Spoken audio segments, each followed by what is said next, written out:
Hello everyone, in this video I'll show you how to use the hysteresis function block from the utility library in master2. So first, let's add a new network, then a empty box, and inside the question marks, type hysteresis. There we go.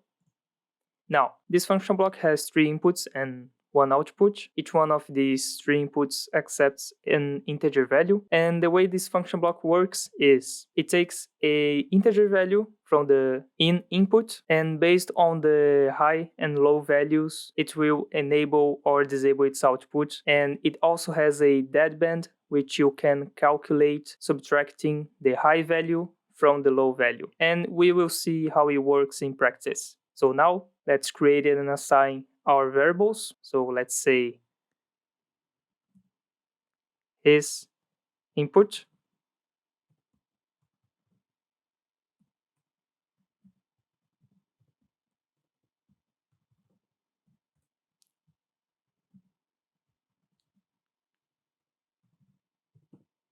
his low, and his high.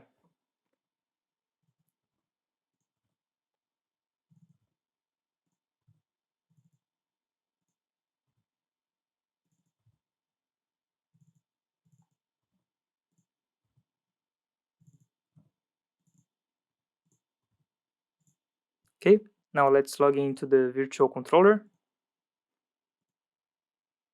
Now let's set the high and low variables. Let's say 20 for the low and 80 for the high. Press Ctrl F7 to write, and as you can see, the output is already enabled, and that is because our input variable is below 20. And if you pay close attention, if I put a value higher than the low value, it stays on the same state. And that is because we right now are in the deadband region, which is between 20 and 80. So the state of the output will not change. But if I input a value which is higher than the high value,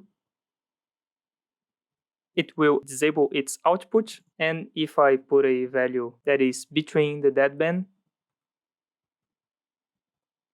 it will stay like that until it reaches below 20 again. So let's test it. And there we go. That's how you use the hysteresis function block in master2, and I see you on the next video.